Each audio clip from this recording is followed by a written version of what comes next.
Defence ने पाकिस्तान के वज़ीर आज़म ते फील्ड मार्शल आसिम मुनीर का शुक्रिया अदा किया। तो उन्होंने आख्या इस्लामाबाद के अमरीका मुज़ाकरात ईरान की जी मेज़बानी तो पाकिस्तान ने बड़ी अच्छी सहूलत सानू फराहम की है। बड़े जबरदस्त पाकिस्तान ने जो किरदार अदा किया। रिजवान साहब गल कर लेने पाकिस्तान के जो किरदार के हवाले ना जी बिल्कुल रिजवान साहब को पूछांगे। इस वक्त सानू टेलीफोन लाइन पर ज्वाइन किया डॉक्टर हामिदुल मशरकी साहब ने, उन्होंने को पूछ लें जी। डॉक्टर साहब पहले तो बहुत शुक्रिया थोड़े कीमती वक्त का। दूसरा जिस तरह 21 घंटे मुज़ाकरात जारी रहे, पाकिस्तान ने एक बड़ा अहम रोल प्ले किया है, तुसी की आखोगे इस वाले ना?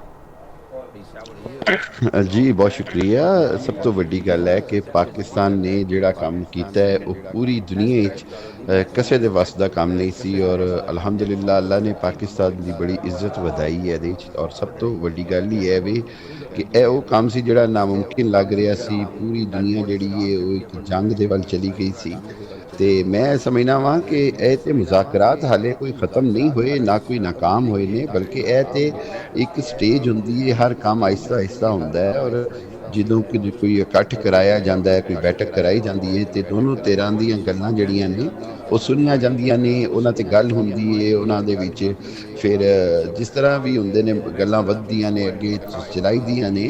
और पाकिस्तान भी यह कर रहा है और जेडी वैंस ने जांदे हुए यह थोड़ी कहा कि जी असीं कोई मुज़ाकरात नहीं कर रही। उन्होंने कहा जी कि हाले तक जिहड़ा है कोई ऐसी गल नहीं हुई जिहदे उत्ते इकट्ठ हो जाता तो गल जी है कोई मुआहदे वाल चली जाती। लेकिन यदा यह मकसद है कि इंशाअल्लाह गलबात चलती रहेगी और इस गलबात के नतीजे कुछ लोग तो कुछ दो की बुनियाद के उत्ते अल्लाह ने चाहा तो इंशाअल्लाह कोई ना कोई चंगा सबब बनेगा और चंगा इंशाअल्लाह रिजल्ट आएगा।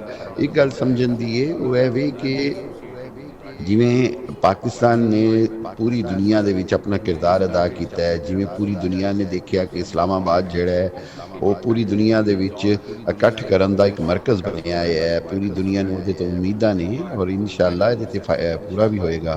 फील्ड मार्शल आसिम मुनीर साहब ने ते साडे प्राइम मिनिस्टर जिहड़े ने शहबाज शरीफ साहब ते उन्हां दीयां जिहड़ियां कोशिशां ने, उन्हां दीयां जिहड़ियां काविशां ने, उन्होंने मेरा ख्याल है कि पूरी दुनिया जी है वो इस वेले एप्रीशिएट कर रही है और उन्होंने कह रही है कि जी तुसीं वो कर दिता जिहड़ा दुनिया नूं बड़े वड्डे खतरे तो बचाया है। बस यह सानू दुआ करनी चाहिए कि हर हालत जिहड़ा जंगबंदी का मुआहदा है, सीज़ फायर जिन्हें कहते हैं, वो चलता रहे, कोई रुकावट ना। ਤੁਸੀਂ ਅਸੀਂ ਪਿਛਲੇ ਦਿਨਾਂ ਦੀ ਗੱਲ ਕਰਦੇ ਰਹੇ ਸਾਰੀ ਸੂਰਤ ਹਾਲ ਦੇ ਉੱਤੇ। ਹੁਣ ਇਸ ਟਾਈਮ एक तबका हो जड़ा कि ये समझ रहा है कि मुज़ाकरात नाकाम हो गए ने, जंगबंदी ख़त्म हो जाएगी।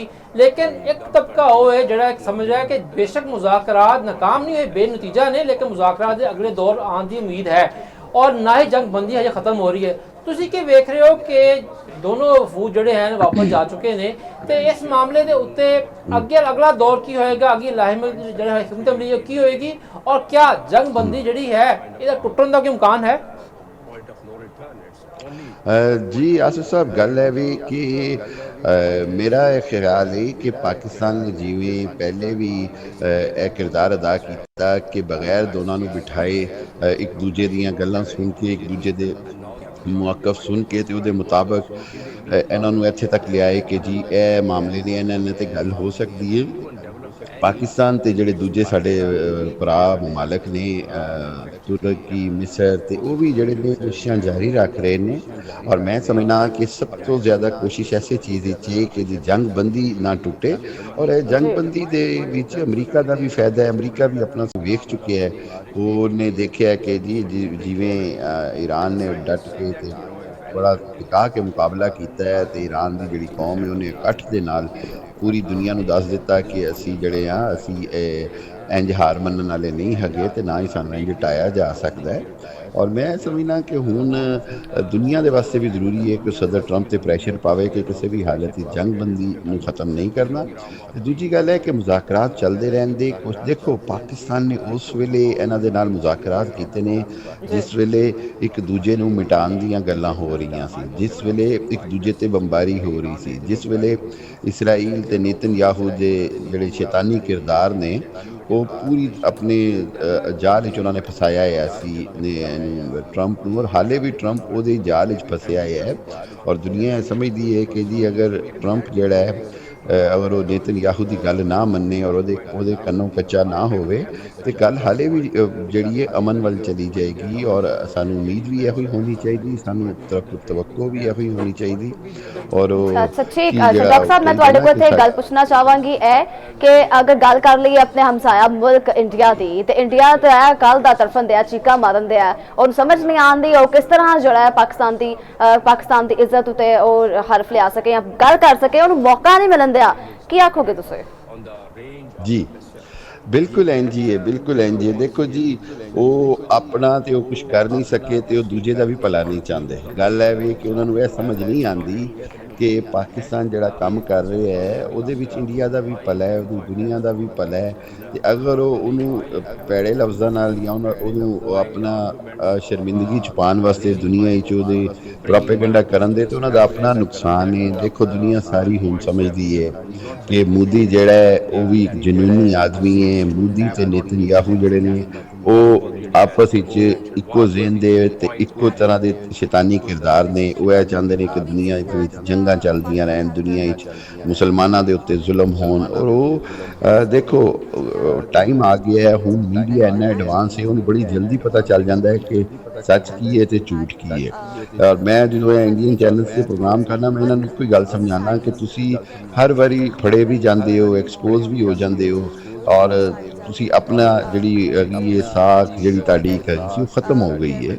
ਔਰ ਮੇਰਾ ਖਿਆਲ ਹੈ ਕਿ ਇਹੋ ਜਿਹਾ ਝੂਠ ਦੇ ਜਿਹੜੇ ਹੁੰਦੇ ਨੇ, ਝੂਠੀਆਂ ਕਹਾਣੀਆਂ ਜਾਂ ਝੂਠੇ ਪ੍ਰੋਪੇਗੈਂਡਾ ਆਪਣੀ ਮੌਤ ਆਪ ਮਰ ਜਾਂਦੇ ਨੇ।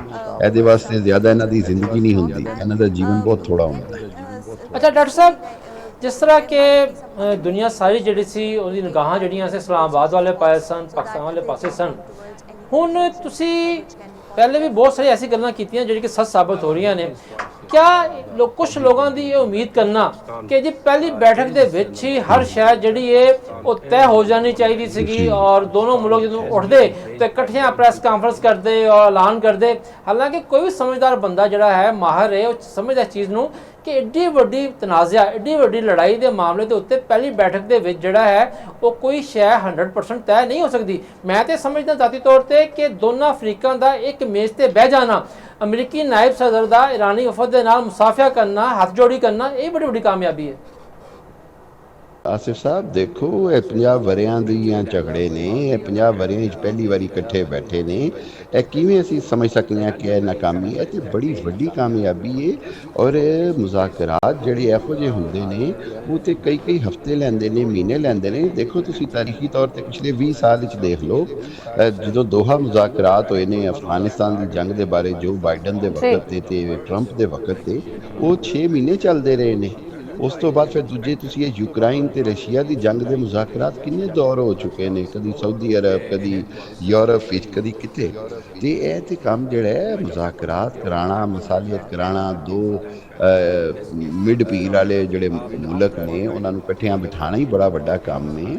ਔਰ ਮੈਂ ਸਮਝਦਾ ਕਿ ਇਹਦੇ ਵਿੱਚ ਹਾਲੇ ਦੇਖੋ ਜਿਹੜੀ ਵੈਂਸ ਵਾਪਸ ਜਾ ਰਹੇ ਨੇ, ਉਹਨਾਂ ਨੇ ਉੱਥੇ ਜਾ ਕੇ ਸਾਰੀ ਗੱਲ ਦੱਸਣੀ ਹੈ ਕਿ ਜੀ ਇਹਨਾਂ ਜਗ੍ਹਾ ਤੇ ਈਰਾਨ ਸਾਡੀ ਗੱਲ ਮੰਨ ਲਏਗਾ, ਇਹਨਾਂ ਗੱਲਾਂ ਤੇ ਨਹੀਂ ਮੰਨੇਗਾ, ਇੰਨੀ ਈਰਾਨ ਦੀ ਤਾਕਤ ਹੈ, ਸਾਡਾ ਇੰਨਾ ਨੁਕਸਾਨ ਹੋਏਗਾ। ਇਸੇ ਤਰ੍ਹਾਂ ਈਰਾਨ ਨੂੰ ਬੜੀਆਂ ਗੱਲਾਂ ਸਮਝ ਆਈਆਂ ਨੇ ਕਿ ਉਹ ਖਾਲੀ ਅਗਰ ਇਸਰਾਈਲ ਤੇ ਹਮਲੇ ਕਰਦਾ ਹੈ ਤੇ ਉਹਨੂੰ ਬਹੁਤਾ ਫਾਇਦਾ ਹੈ। ਜੇ ਉਹ ਮੁਸਲਮਾਨ ਮੁਲਕਾਂ ਦੇ ਵਿੱਚ ਖੁਸੂਸੀ ਤੌਰ ਤੇ ਸਾਊਦੀ ਅਰਬ ਨੂੰ ਬਾਰ-ਬਾਰ ਅਟੈਕ ਕਰੇਗਾ ਤਾਂ ਫਿਰ ਪਾਕਿਸਤਾਨ ਵਾਸਤੇ ਪੋਜੀਸ਼ਨ ਖਰਾਬ ਹੋਏਗੀ। ਬੜੀਆਂ ਚੀਜ਼ਾਂ ਜਿਹੜੀਆਂ ਨੇ ਉਹ ਖੁੱਲ ਕੇ ਸਾਹਮਣੇ 1 to 1 ਬਿਲਕੁਲ ਖੁੱਲ ਕੇ ਸਾਹਮਣੇ ਆਣਗੀਆਂ। ਡਾਕਟਰ ਸਾਹਿਬ ਮੈਂ ਤੁਹਾਡੇ ਕੋਲ ਪੁੱਛਣਾ ਚਾਹਾਂਗੀ ਇੱਥੇ ਕਿ ਮੁਜ਼ਾਕਰਾਤ ਜਿਸ ਤਰ੍ਹਾਂ ਇਸਹਾਕਦਾਰ ਸਾਹਿਬ ਨੇ ਕਿਹਾ ਕਿ ਜਨਾਬ ਦੌਰੇ ਅਫਰੀਕਾ ਜਿਹੜੇ ਨੇ ਮੁਜ਼ਾਕਰਾਤ ਜਾਰੀ ਰੱਖਣਗੇ ਔਰ ਉਮੀਦ ਪੂਰੀ ਜ਼ਾਹਰ ਕੀਤੀ। ਤੁਸੀਂ ਵੀ ਆਖ ਰਹੇ ਹੋ, ਜਿਵੇਂ ਰਿਜ਼ਵਾਨ ਸਾਹਿਬ ਨੇ ਵੀ ਗੱਲ ਕੀਤੀ ਕਿ ਇੱਕੋ ਦਿਨ 'ਚ ਇੱਕੋ ਮੇਜ਼ ਤੇ ਬਹਿ ਕੇ ਸਾਰੀਆਂ ਗੱਲਾਂ ਨਹੀਂ ਹੋ ਜਾਂਦੀਆਂ। ਮੁਜ਼ਾਕਰਾਤ ਦਾ ਦੂਜਾ ਦੌਰ ਵੀ ਹੋਏਗਾ ਤੇ ਕਿਹਾ ਜਾ ਰਿਹਾ ਕਿ ਦੂਸਰੇ ਮਮਾਲਿਕ ਨੂੰ ਵੀ ਇਹਦੇ ਵਿੱਚ ਸ਼ਾਮਲ ਕੀਤਾ ਜਾਵੇਗਾ, ਜਿਸ ਤਰ੍ਹਾਂ ਸਾਡੇ ਗਲਫ ਮਮਾਲਿਕ ਸਾਡੇ ਦੋਸਤ ਨੇ, ਇਸਲਾਮੀ ਬ੍ਰਦਰਸ ਜਿੰਨੇ ਵੇ,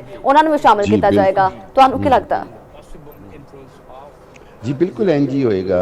ਇਹ ਮੁਜ਼ਾਕਰਾਤ ਦੇ ਵਿੱਚ ਪਹਿਲੇ ਵੀ ਮਿਸਰ ਵੀ ਸ਼ਾਮਲ ਸੀ, ਤੁਰਕੀ ਵੀ ਸ਼ਾਮਲ ਸੀ, ਚੀਨ ਵੀ ਪਿੱਛੇ ਹਟ ਕੇ ਨਾਲ ਸ਼ਾਮਲ ਹੈ ਪਿੱਛੋਂ ਪਿੱਛੋਂ, ਤੇ ਉਹ ਵੀ ਨਾਲ ਸਾਰੇ ਜਿਹੜੇ ਨੇ ਉਹ ਉਸੇ ਤਰ੍ਹਾਂ ਕੋਸ਼ਿਸ਼ਾਂ ਕਰਦੇ ਰਹਿੰਦੇ, ਕਿਉਂਕਿ ਜੰਗਬੰਦੀ ਵਾਸਤੇ ਇਹ ਬੜਾ ਜ਼ਰੂਰੀ ਹੈ। ਤੇ ਮੈਨੂੰ ਯਕੀਨ ਹੈ ਕਿ ਰੱਬ ਨੇ ਕੀਤਾ ਤੇ ਕੋਈ ਨਾ ਕੋਈ ਰਸਤਾ ਨਿਕਲੇਗਾ ਔਰ ਦੁਨੀਆ ਬੜੀ ਵੱਡੀ ਤਬਾਹੀ ਤੋਂ ਬਚ ਜਾਏਗੀ। ਕਿਉਂਕਿ ਇੱਕੋ ਹੀ ਚੀਜ਼ ਹੈਗੀ ਹੈ ਕਿ ਅਗਰ ਨੇਤਨਯਾਹੂ ਇਸਰਾਈਲ ਜਿਹੜਾ ਜਿਵੇਂ ਉਹ ਲਬਨਾਨ ਤੇ ਵੀ ਬੰਬਾਰੀ ਕਰ ਰਿਹਾ, ਅੱਜ ਉਹਨੇ ਫਿਰ ਦੁਬਾਰਾ ਗਜ਼ਾ ਤੇ ਫਲਸਤੀਨ ਤੇ ਬੜੀ ਬੰਬਾਰੀ ਕੀਤੀ ਹੈ, ਉਹਨੂੰ ਜਿਹੜਾ ਹੈ ਨਾ ਉਹਨੂੰ ਰੋਕਣਾ ਬੜਾ ਜ਼ਰੂਰੀ ਹੈ। ਤੇ ਉਹਦੇ ਵਾਸਤੇ ਇਹੀ ਹੈ ਕਿ ਮੁਸਲਮਾਨ ਮੁਲਕ ਤੇ ਅਰਬ ਮੁਲਕ ਤੇ ਈਰਾਨ ਸਾਰੇ ਇਕੱਠੇ ਹੋ ਕੇ ਤੇ ਇੱਕ ਦੁਸ਼ਮਣ ਨੂੰ ਫੜਨ, ਔਰ ਉਹ ਦੁਸ਼ਮਣ ਹੈ ਇਸਰਾਈਲ, ਤੇ ਦੂਜਾ ਅਗਰ ਅਮਰੀਕਾ ਉਹਦਾ ਸਾਥ ਦਿੰਦਾ ਤੇ ਫਿਰ ਇਸਰਾਈਲ ਤੇ ਅਮਰੀਕਾ ਦੇ ਖਿਲਾਫ ਲੜਨ। ਇਹ ਬੜੀ ਜ਼ਰੂਰੀ ਗੱਲ ਹੈ ਔਰ ਮੇਰਾ ਖਿਆਲ ਹੈ ਕਿ ਇਨਸ਼ਾਅੱਲਾ ਰਸਤਾ ਜ਼ਰੂਰ ਨਿਕਲੇਗਾ। ਅੱਛਾ ਡਾਕਟਰ ਸਾਹਿਬ, ਜਿਸ ਤਰ੍ਹਾਂ ਕਿ ਆਲਮੀ ਮੀਡੀਆ ਰਿਪੋर्ट ਕਰ ਰਿਹਾ ਹੈ ਕਿ ਅੱਜ ਤੋਂ ਜਿਹੜਾ ਹੈ ਉਹ ਇਸਰਾਈਲੀ ਵਜ਼ੀਰ ਆਜ਼ਮ नेतन्याहू ਦੇ ਖਿਲਾਫ ਜਿਹੜੇ ਕੇਸਿਸ ਨੇ ਕਰਪਸ਼ਨ ਦੇ, ਉਹ ਉਹਦੀ ਸਮਾਜ ਜਿਹੜੀ ਹੈ ਸੁਣਵਾਈ ਦੁਬਾਰਾ ਸ਼ੁਰੂ ਹੋ ਰਹੀ ਹੈ। ਤੇ ਹੁਣ ਜ਼ਾਹਰੀ ਗੱਲ ਹੈ ਕਿ ਮੁਜ਼ਾਕਰਾਤ ਵੀ ਹੋ ਗਏ ਨੇ, ਦੋਨੋਂ ਅਫਰੀਕੇ ਆਪਣੀ ਆਪਣੀ ਗੱਲ ਵੀ ਦੋਨੋਂ ਦੱਸਦੀ ਹੈ, ਔਰ ਪਿੱਛੇ ਪਰਦੇ ਦੇ ਪਿੱਛੇ ਜਿਹੜੇ ਹੈ ਰੂਸ, ਚੀਨ, ਬਾਕੀ ਮਾਲੇ ਵੀ ਕੰਮ ਕਰ ਰਹੇ ਨੇ। ਹੁਣ ਇਸ ਹਾਲਾਤ ਦੇ ਵਿੱਚ नेतन्याहू ਜਿਹਨਾਂ ਦਾ ਨਵੰਬਰ ਦੇ ਵਿੱਚ ਨਵਾਂ ਇਲੈਕਸ਼ਨ ਵੀ ਆਉਣ ਵਾਲਾ ਇਸਰਾਈਲ ਦੇ ਵਿੱਚ, ਉਹਨਾਂ ਦੀ ਕੀ ਹਕਮਤ ਅਮਲੀ ਹੋਏਗੀ? ਉਹ ਤੇ ਜ਼ਾਹਰੀ ਗੱਲ ਹੈ ਉਹ ਤਾਂ ਸ਼ੁਰੂ ਤੋਂ ਹੀ ਸਭ ਮੁਜ਼ਾਕਰਾਤ ਨੂੰ, ਸਾਰੀ ਅਮਨ ਦੇ ਅਮਲ ਨੂੰ ਸਬੂਤਾਜ਼ ਕਰਨਾ ਚਾਹੁੰਦੇ ਨੇ। ਦੇਖੋ ਤੁਸੀਂ ਅਗਰ ਹਕੀਕਤ ਦੀ ਸਮਝੋ ਤੇ ਅਸੂਲੀ ਤੌਰ ਤੇ नेतन्याहू ਨੂੰ ਇਸ ਵੇਲੇ ਜੇਲ੍ਹ ਵਿੱਚ ਆਉਣਾ ਚਾਹੀਦਾ ਸੀ। ਔਰ ਤੁਹਾਨੂੰ ਪਤਾ ਹੈ ਕਿ ਅਦਾਲਤ ਨੇ ਜਿਹੜਾ ਅੱਜ नेतन्याहू ਨੂੰ ਬੁਲਾਇਆ, ਉਹਨੇ ਕਿਹਾ ਜੀ ਇਹ ਜੰਗ ਦੀ ਬਹਾਨੇ ਦੇ ਨਾਲ ਜਿਹੜਾ ਆਪਣਾ ਟਰਾਇਲ ਅੱਗੇ ਪਿੱਛੇ ਕਰੀ ਜਾ ਰਿਹਾ ਹੈ, ਇਹ ਇੱਕ ਹੱਦ ਤੋਂ ਵੱਧ ਨਹੀਂ ਚੱਲੇਗਾ। ਔਰ ਅਗਰ ਇਹ ਮੁਜਰਮ ਸਾਬਤ ਹੋ ਗਿਆ ਤੇ ਇਹਨੂੰ ਅੱਜ ਵੀ ਸਾਨੂੰ ਜੇਲ੍ਹ ਵਿੱਚ ਪਾਉਣਾ ਪਿਆ ਤੇ ਅਸੀਂ ਪਾਵਾਂਗੇ। ਸੋ ਮੈਂ ਤੇ ਇਹ ਵੀ ਕਹਿਣਾ ਕਿ ਅੱਲਾ ਕਰੇ ਇਹ ਮੈਨੂੰ ਜੇਲ੍ਹ ਵਿੱਚ ਪਾਉਣ ਤਾਂ ਕਿ ਇਹਦੇ ਜੁਰਮਾਂ ਦੀ ਇਹਨੂੰ ਸਜ਼ਾ ਮਿਲੇ। ਔਰ ਇੱਕ ਗੱਲ ਪੱਕੀ ਜੇ ਕਿ ਜਿਸ ਦਿਨ ਵੀ ਇਹ ਵਜ਼ੀਰ ਆਜ਼ਮ ਦੀ ਕੁਰਸੀ ਤੋਂ ਹਟਿਆ, ਅਗਲੇ ਦਿਨ नेतन्याहू ਜੇਲ੍ਹ ਵਿੱਚ ਹੋਏਗਾ, ਕਿਉਂਕਿ ਇਹਨੇ ਬੜੀ ਕਰਪਸ਼ਨ ਕੀਤੀ ਹੈ। ਇਹਨੇ ਖੁਦ ਇਸਰਾਈਲ ਦੇ ਜਿਹੜੇ ਆਰਥੋਡਾਕਸ ਯਹੂਦੀ ਨੇ ਉਹਨਾਂ ਤੇ ਬੜਾ ਜ਼ੁਲਮ ਕੀਤਾ ਹੈ। ਔਰ ਸਭ ਤੋਂ ਵੱਡੀ ਗੱਲ ਹੈ ਕਿ ਦੇਖੋ ਯਹੂਦੀਆਂ ਤੇ ਸਹੂਨੀਆਂ ਦਾ ਫਰਕ ਜਿਹੜਾ ਹੈ ਨਾ, ਉਹ ਸਮਝ ਕੇ ਸਾਡੀ ਹਕਮਤ ਅਮਲੀ ਬਣਦੀ ਹੈ। ਅਸੀਂ ਨਾ ਯਹੂਦੀਆਂ ਦੇ ਖਿਲਾਫ ਆ ਨਾ ਹੋਵਾਂਗੇ, ਉਹ ਸਾਡੇ ਜਿਹੜੇ ਨੇ ਇਲਹਾਮੀ ਕਿਤਾਬਾਂ ਦੇ ਹਿਸਾਬ ਨਾਲ ਉਹ ਸਾਡੇ ਨਾਲ ਹਮ ਮਜ਼ਹਬ ਨੇ, ਉਹਨਾਂ ਦਾ ਆਪਣਾ ਮਜ਼ਹਬ ਸਾਡਾ ਆਪਣਾ ਹੈ, ਲੇਕਿਨ ਅਸੀਂ ਹਜ਼ਰਤ ਇਲਹਾਮੀ ਕਿਤਾਬਾਂ ਦੇ ਹਵਾਲੇ ਨਾਲ ਯਹੂਦੀਆਂ ਨਾਲ ਸਾਡਾ ਕੋਈ ਖ਼ਿਲਾਫ਼ ਨਹੀਂ। ਸਾਡਾ ਜਿਹੜਾ ਇਖਤਲਾਫ ਹੈ ਉਹ ਸਹੂਨੀਅਤ ਦੇ ਨਾਲ ਹੈ, ਜ਼ਾਇਨਿਜ਼ਮ ਦੇ ਖਿਲਾਫ ਹੈ। ਉਹ ਜ਼ਾਇਨਿਜ਼ਮ ਜਿਹੜਾ ਐਂਟੀ ਕ੍ਰਾਈਸਟ ਔਰ ਦਜਾਲ ਦੇ ਔਰ ਸ਼ੈਤਾਨੀ ਜਿਹੜੀ ਪੈਰੋਕਾਰ ਹੈ ਉਹਨਾਂ ਦੇ ਨਾਲ ਚੱਲ ਰਿਹਾ ਹੈ। ਔਰ ਜਿਹੜਾ ਅੱਛਾ ਡਾਕਟਰ ਸਾਹਿਬ, नेतन्याहू ਦੀ ਗੱਲ ਕਰਦੇ ਪਏ ਤਾਂ ਇੱਥੇ ਮੈਂ ਵੀ ਪੁੱਛਣਾ ਚਾਹਾਂਗੀ ਕਿ ਜਦੋਂ ਇਹ ਜੰਗ ਸ਼ੁਰੂ ਹੋਣ ਲੱਗੀ ਸੀ, नेतन्याहू ਦਾ ਇੱਕ ਬਿਆਨ ਸਾਹਮਣੇ ਆਇਆ, ਉਸ ਤੋਂ ਬਾਅਦ ਤੋਂ नेतन्याहू ਜਿਹੜਾ ਨੇ ਉਹ ਮੰਜ਼ਰ ਆਮ ਤੋਂ ਗਾਇਬ ਨੇ। ਉਹ ਸਿਰਫ ਸਦਰ ਟਰੰਪ ਦੇ ਮੋਢੇ ਤੇ ਰੱਖ ਕੇ ਬੰਦੂਕ ਚਲਾਉਂਦੇ ਨੇ, ਕਿਉਂ? ਜੀ ਬਿਲਕੁਲ ਬਿਲकुल ਇੰਝ ਹੀ ਹੈ ਜੀ। ਦੇਖੋ ਅਮਰੀਕਾ ਦੀ ਜਿਹੜੀ ਪੂਰੀ ਸਿਆਸਤ ਹੈ ਨਾ, ਪਿਛਲੇ 70 ਸਾਲਾਂ ਤੋਂ ਉਹਨੂੰ ਆਹਿਸਤਾ ਆਹਿਸਤਾ ਯਹੂਦੀ ਲੌਬੀ ਤੇ ਸਹੂਨੀ ਲੌਬੀ ਨੇ ਕੰਟਰੋਲ ਕੀਤਾ ਹੈ। ਔਰ ਇਹੋ ਹੀ ਗੱਲ ਜਿਹੜੀ ਹੈ ਅੱਜ ਦਾ ਨਵਾਂ ਜਿਹੜਾ ਅਮਰੀਕਨ ਪੌਦ ਹੈ ਉਹਨੂੰ ਸਮਝ ਆ ਗਈ, ਜਿਹੜੀ ਨਵੀਂ ਨਸਲ ਹੈ, ਨਵੀਂ ਪੌਦ ਹੈ, ਉਹ ਇਹ ਗੱਲ ਸਮਝਦੀ ਹੈ ਕਿ ਅਮਰੀਕਾ ਜਿਹੜਾ ਹੈ ਉਹ ਯਹੂਦੀ ਲੌਬੀ ਦੇ ਵਿੱਚ ਫਸਿਆ ਹੈ ਔਰ ਇਹਦੇ ਤੋਂ ਇਹਨਾਂ ਨੂੰ ਜਾਨ ਛੁਡਾਉਣੀ ਚਾਹੀਦੀ। ਦੇਖੋ ਨਾ ਹੁਣ ਵੀ ਜਿਹੜੇ ਵਫਦ ਆਇਆ ਸੀ ਯਾਰ, ਇਹ ਦੋ ਬੰਦੇ ਜਿਹੜੇ ਨੇ ਉਹ ਸਮਝੋ ਕਿ नेतन्याहू ਦੇ ਨੁਮਾਇੰਦੇ ਸਨ, ਜੈਰਡ ਕਿਸ਼ਨਰ ਤੇ ਸਟੀਵ ਵਿਟਕੌਫ, ਤੇ JD ਵੈਂਸ ਜਿਹੜਾ ਸੀ ਉਹ ਅਮਰੀਕਾ ਦੀ ਗੱਲ ਕਰਦਾ। ਸੋ ਐਸੇ ਤਰ੍ਹਾਂ ਈਰਾਨ ਨੇ ਕਿਹਾ ਸੀ ਅਸੀਂ JD ਵੈਂਸ ਨਾਲ ਗੱਲ ਕਰਨ ਵਿੱਚ ਕੰਫਰਟੇਬਲ ਹਾਂ, ਬਾਕੀ ਦੋ ਨਾਲ ਤੇ ਸਾਡਾ ਗੱਲ ਕਰਨ ਦਾ ਵੀ ਨਹੀਂ ਦਿਲ ਕਰਦਾ। ਸੋ ਇਹ ਬੜੀ ਕ੍ਰਿਟੀਕਲ ਸੂਰਤ ਹਾਲ ਹੈ ਔਰ ਇਹਦੇ ਵਿੱਚ ਸਭ ਤੋਂ ਕਿ ਦੁਨੀਆ ਜਿਹੜੀ ਹੈ ਉਹ ਇਹ ਗੱਲ ਸਮਝੇ ਕਿ ਸਾਰੀ ਦੁਨੀਆ ਦੇ ਅਮਨ ਦਾ ਦੁਸ਼ਮਣ ਜਿਹੜਾ ਹੈ ਸਭ ਤੋਂ ਵੱਡਾ ਉਹ ਇਸਰਾਈਲ ਹੈ। ਔਰ ਇਸਰਾਈਲ ਦੀ ਹਮਾਇਤ ਕਰਨ ਵਾਲਾ ਜਾਂ ਜਿਹੜੇ ਕੰਧੇ ਤੇ ਜਿਵੇਂ ਤੁਸੀਂ ਕਿਹਾ ਮੋਢੇ ਤੇ ਬੰਦੂਕ ਰੱਖ ਕੇ ਚਲਾਉਂਦਾ ਹੈ ਉਹ ਅਮਰੀਕਾ ਹੈ। ਤੇ ਅਮਰੀਕਾ ਤੇ ਇਸਰਾਈਲ ਦੋਨਾਂ ਨੂੰ ਸਮਝਣਾ ਹੋਏਗਾ ਕਿ ਦੁਨੀਆ ਦੇ ਅਮਨ ਵਾਸਤੇ ਬੜਾ ਜ਼ਰੂਰੀ ਹੈ ਅੱਜ ਜੰਗਾਂ ਖਤਮ ਕੀਤੀਆਂ ਜਾਣ ਤੇ ਜਿਹੜਾ ਜ਼ੁਲਮ ਕਰ ਰਹੇ ਨੇ ਉਹ ਖਤਮ ਕੀਤਾ ਜਾਏ।